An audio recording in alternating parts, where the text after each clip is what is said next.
Hey everyone, and welcome to the I'll Take a Glass podcast. I'm Taylor. And I'm Preston. No matter what's in it, grab a glass And let's do life together. Yo, welcome back. We are glad that you are with us today. Another fun episode that we get to talk about ourselves. Sorry, hold on. If they weren't awake, they are now. With the yo. So we're going to talk about today, we're going to dive into the pessimist and the optimist. Mm-hmm. And I'm not sure what episode number this is by now, but before we get into it, I would want you to guess, if you are listening, is Taylor the pessimist or the optimist?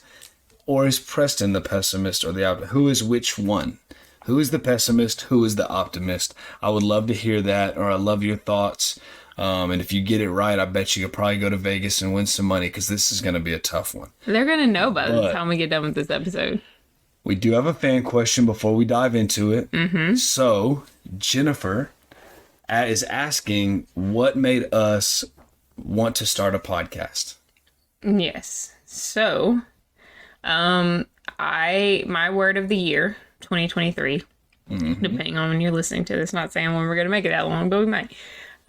Hopefully we do, was relationships. Because I felt like, and if you didn't listen to the last episode was about relationships. We're probably going to do a part 2 to that, like we mentioned. Yep. So if you didn't listen, pause it, go back, go listen to this. We'll be here waiting when you come back to us. Yeah.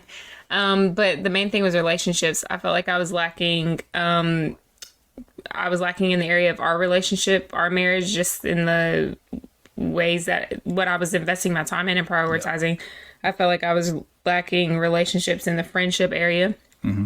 I felt like I was lacking in my relationships with our kids, because it just felt like I wasn't prioritizing and doing the right things. Like I was trying to prioritize them, but I wasn't doing the right things to truly feel a connection with people. And so at that point, I think I mentioned to you, like in December, I was like, hey, I think I want to start another podcast, which we will get into eventually in another episode about my whole podcast journey. But that's all I said. And I couldn't figure out who I wanted to do it with, or who I might be feeling led to do it with, because I went back and forth on some people. And then eventually I knew what I wanted the premise of the podcast to be. And it was just to have authentic relationships with people and build a space or a platform for authentic relationships. Then I think a few months later, I mentioned to you, how about you? Like, you think you would like to do it? Because this isn't really like your thing at first. Like, you love talking to people, you love relationships, but like the whole I love the sound of my voice. Yeah. Yeah, but the podcast side of it, I think you're like, oh, I don't know. Yeah, no doubt. And then a few months later, you're like, yeah, let's do it. Yeah.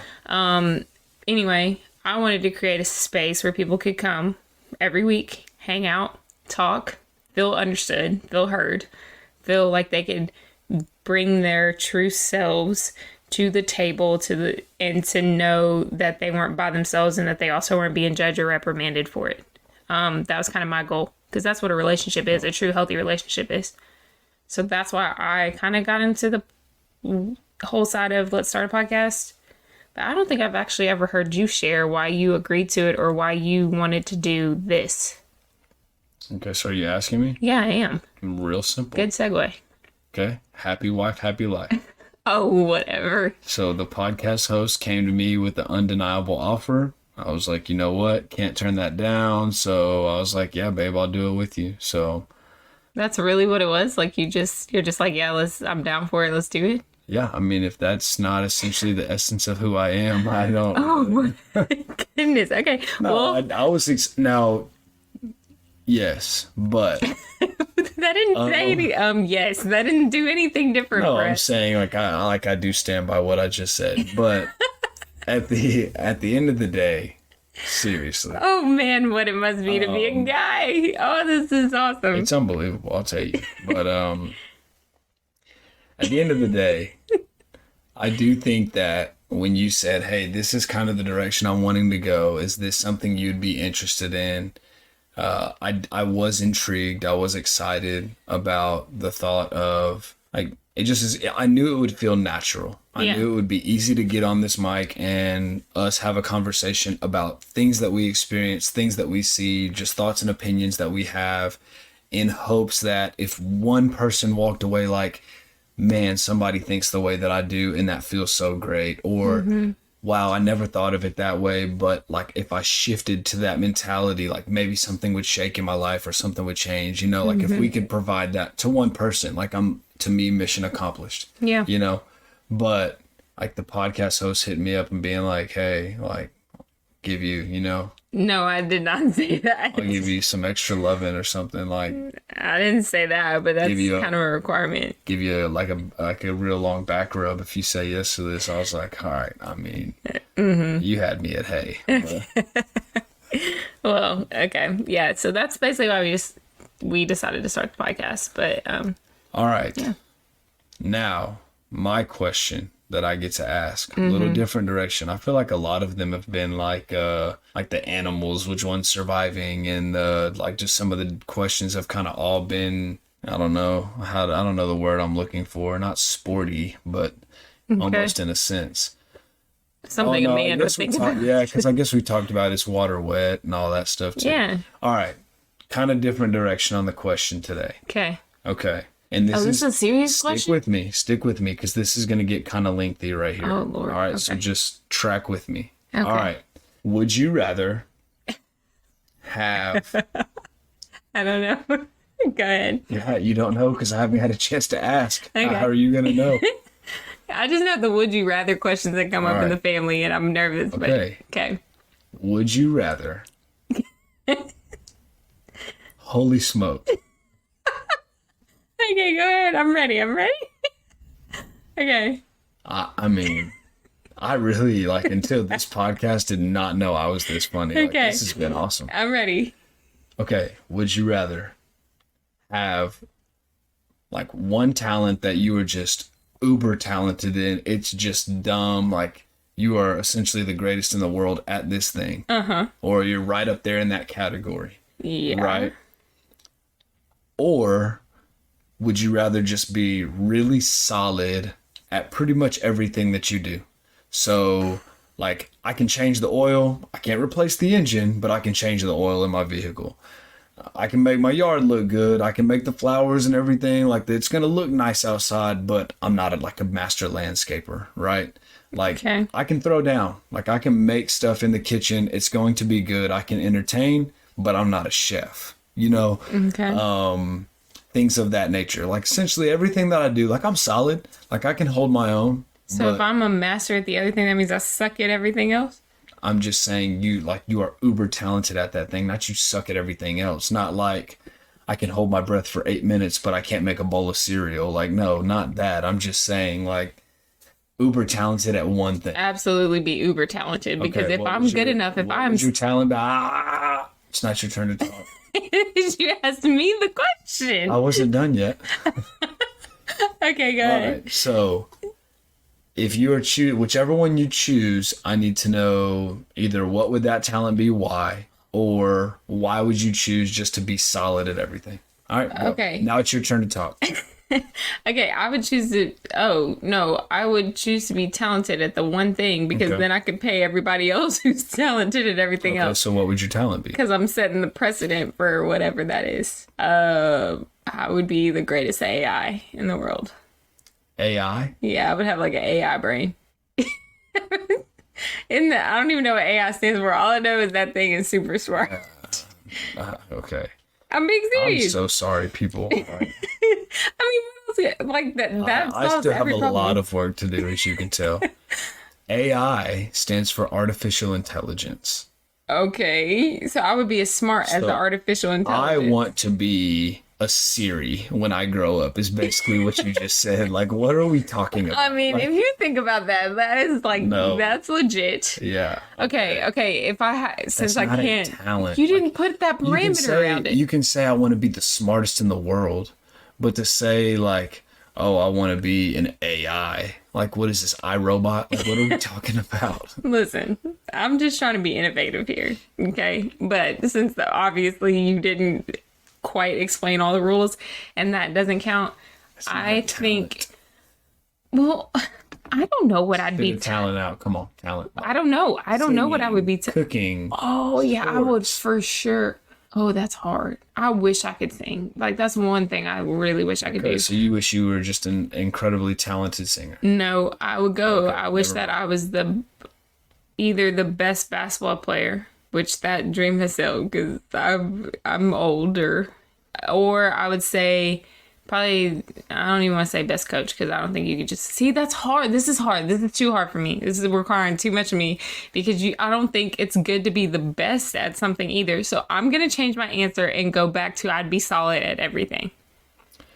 So if you processing. listened to our last episode and you talked about how we date each other and prioritize that, this is why it takes us so long to decide what we are going to do for our date.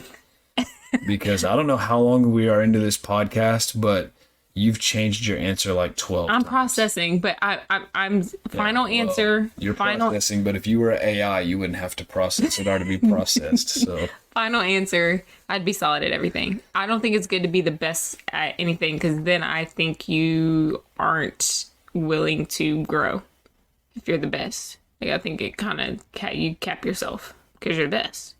So I'm going back with solid. Because I don't know how you get better than the best. So yeah, Right, I'm gonna hit be- a ceiling. Right, I'm gonna be solid at everything. Okay. That's my answer. That's my final answer, and I'm standing strong and firm on that. Okay.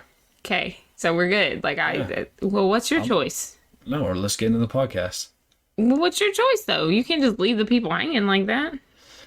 See, it's tough for me too. At first, I would have said I just want to be uber talented at one thing.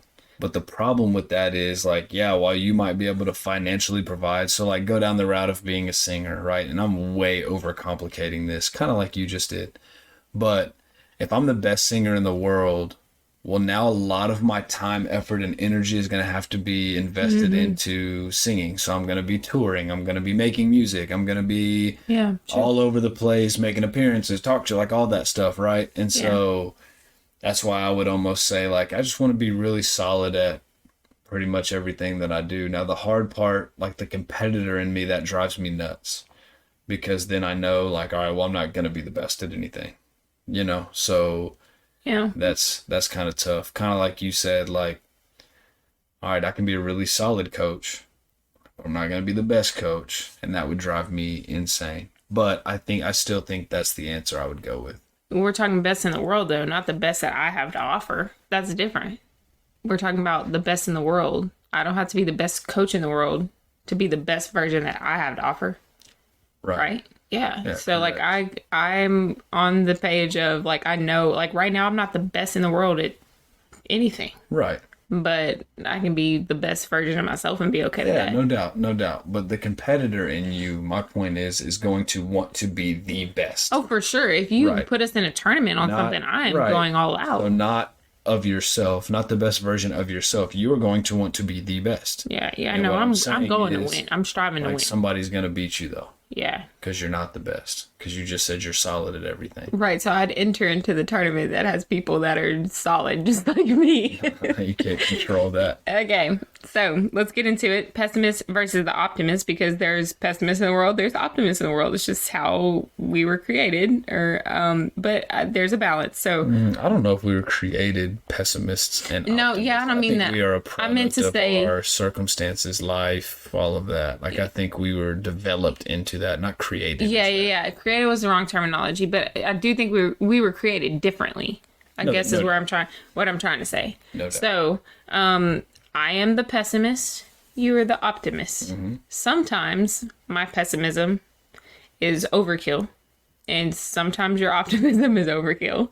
Much more the former than the latter. Well, that's to still be discussed. But let's talk about how we manage our differences. Because when you have a pessimist and an optimist who marry each other, it can create some rough patches. Like, I used to get mad at you and call you positive Preston because it would drive me nuts when I just wanted to be mad and you would let me. Mm-hmm. So how do we manage our And I differences used to in call that? you Tantrum Taylor, so When did you call me that? not to your face, but Okay, that makes it easier. We're going to talk about that later. So how do we manage it? Actually, let's do this. what is something that you helped me? Because when I wasn't overkill, I want to share something that you helped me with and that I helped you with. Okay. So I'm going to share how you helped me because I'm going to boost you up a little bit right now. Okay. One thing, as a pessimist, I would have trouble and like have negative thoughts. And the one thing that you made me do, which drove me nuts, you would make me say one positive thing about the situation or the day. Mm-hmm. And I used to get so mad because I was like, oh, I have to think about this. I can't think of anything. And then I started to realize, oh, the fact that I can't find a positive in my day is probably an issue. Yeah. So you helped me with that. It'd be in the middle of one of your tantrums. Yes, which was that's what made it worse. Right. And so the whole goal was just to kind of give you an outlet to say, like, all right, it hasn't been all bad. Like, here's something that I can identify as like, all right, this was a good thing today. Yeah. And now I feel like I do that on a pretty good daily basis. Mm-hmm. Like, I'll share with you like something that frustrated me, but I'll be like, but this happened. Okay. Now it's time for you to boost me. What's one thing that I helped you with your overkill and your optimism?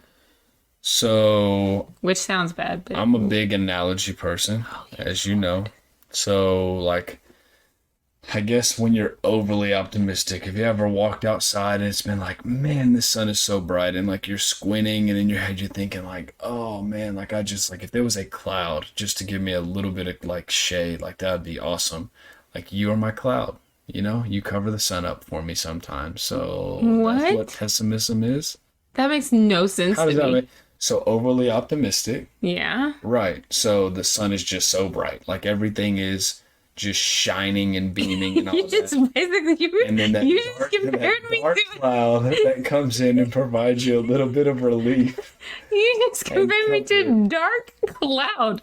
Do you not see how this is a problem? That's pessimism for you people. So no, I provided balance. I think balance. I'm not a dark cloud just making you droopy. So, oh my goodness.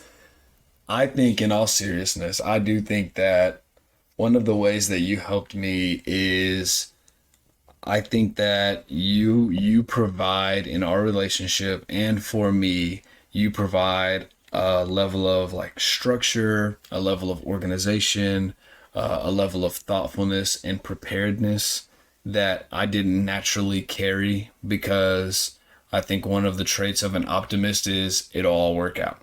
Like, it's going to be okay. I'm singing in the rain and whatever happens. It'll be all right. And so you are that rain for me, you know, that dark cloud.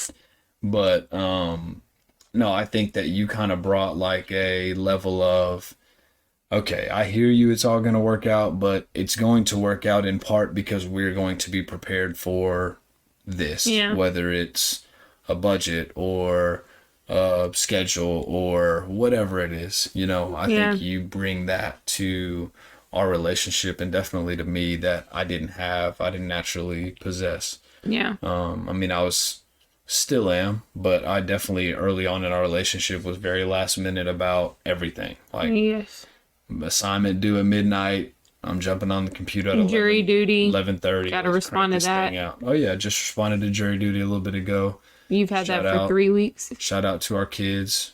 So can't leave them unaccompanied, so I can't go to jury duty. So true. Okay. Yeah. Anyway, so the problem is, I think, when we compare it, because there's probably some friendships and relationships where there's the pessimist and there's the optimist, just like us. We're not the only ones in this world with that, but there is a healthy balance to it. Yeah. So like I've recently been around some like major pessimists, and it was kind of like oh crap, that is how I used to be. Good Lord, that's 2 in a row you've had language. Holy smokes, you need to watch that.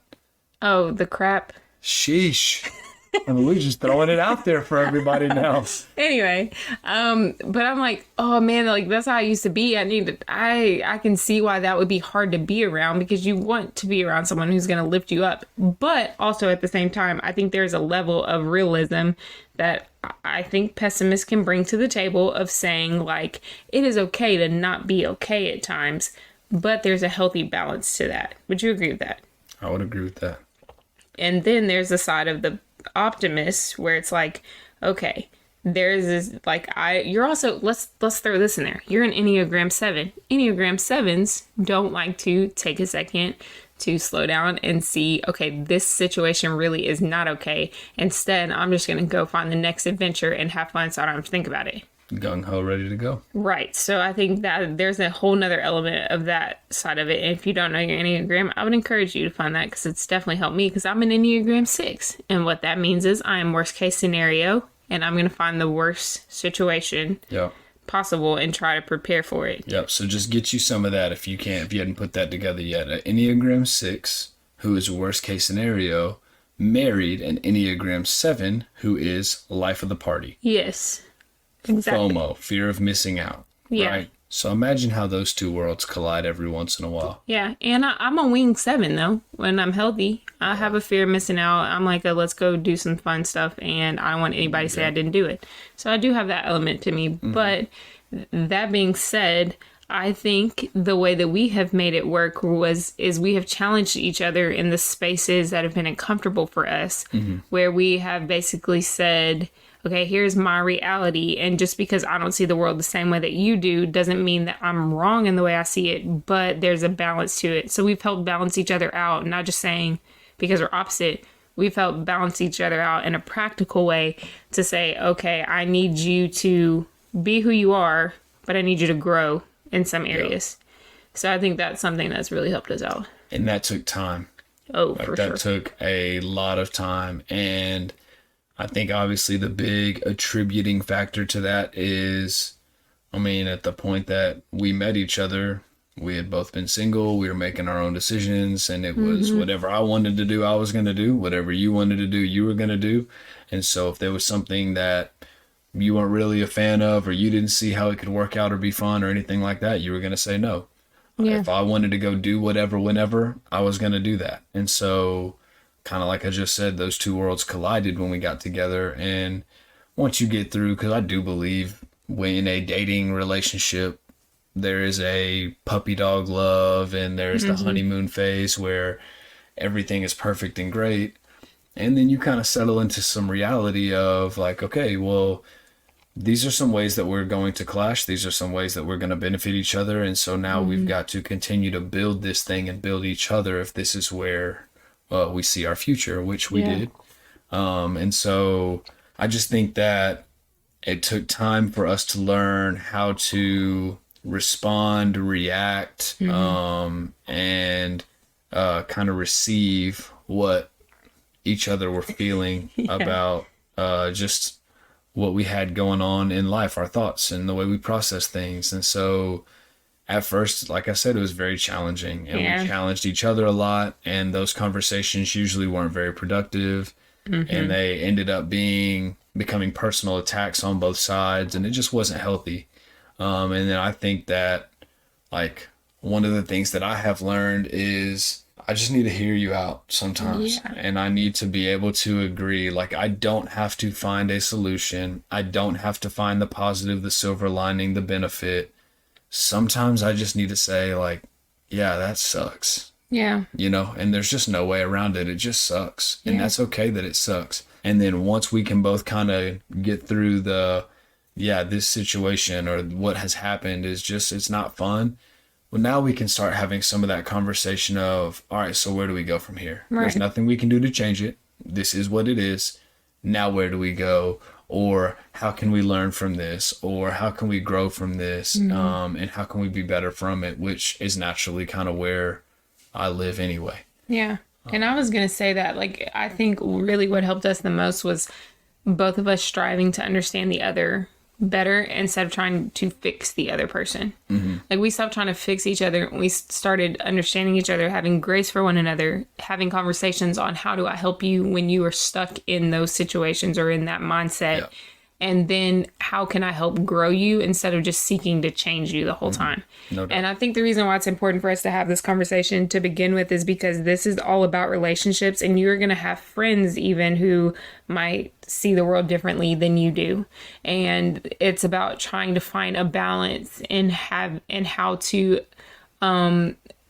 be friends or have a healthy relationship with that person without trying to change them the whole time, and trying to find ways to grow them, but to understand them and have grace for them, and to know that most of us are just trying to do our best and figure it out still. But I do think there's also an element where we both had to kind of become open to being challenged, because it's hard. And that was from a timing standpoint too. Like, I think you would try to challenge me in ways where I'm like, I just need you to understand me right now and understand that this is my situation. I feel like this sucks, and I just need you to be like, I need you to understand that with me right now. And like trying to find the timing of it, and also having conversations of trying to figure out how we can work together on what works for me, instead of you just inserting your method. Does that make sense? And vice versa. Right. So I definitely think that that's something else that has helped us, but it requires you to have uncomfortable conversations if the relationship matters enough to you. I would say that. So like I said, I've been around a few people recently where I'm like, man, they're pretty pessimistic. Like I know for sure I used to be on that level, but trying to, like, I instantly find myself, instead of going, man, they're super pessimistic, that just gets on my nerves, like I can't deal with it, trying to get to a space where I automatically have this thought, I wonder what they're going through, and I wonder what their life experiences are that have caused this, or that have driven them in this direction, and how can I help balance that in a way based on the relationship that I have with them, because it's not the same with you. I'm not super close with them, while also like encouraging them and affirming them in how they feel, like coming from a place of understanding how they feel, but also encouraging them to the other side of it, the optimist side of it. Does that make sense? Yeah. So I think that's another balance that we have been able to find too. So although we don't have the exact solutions to the problems, these are just ways that we have found a way to operate in a healthy way and balance it, should I say. I do think that they both versions or views are a gift from God when balanced. Does that make sense? Like, I think if we just had a world of pessimists, like, we'd all be in trouble if we had a world of optimists. But I think when you decide to find a way to live in a healthy space in that way, like I said, like, there are times where I realize this is the situation I'm in. It's not a fun situation, but here are the positives I can find in it. I think there's a benefit to that. I think the same with you. Like, you're always like, instead of just going, oh, let's just fly by the seat of my pants. Like, there is also an element of that requires us to invest in plans and things and budgets and all of that. And then also understanding, like, I can still plan and understand that there's a reality to this, but also know that there could be some positives in it, you know? So hopefully this was more encouraging than anything to know that, like, there's nothing wrong with you. It's just about finding a healthy balance in relationships with people who are different from you, and then finding a healthy balance within yourself if you lean one way or the other more so. You know what I mean? Yeah. So this was a shorter episode, but that's okay. So I still think it was a good conversation and a fun one for sure.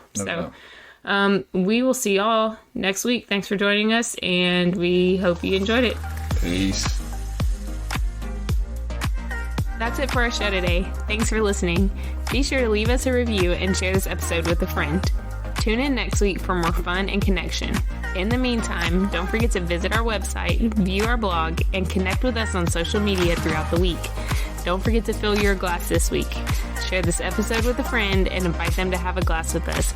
We can't wait to hang out with you again. This episode is brought to you by Rambos Media. Thanks for tuning in.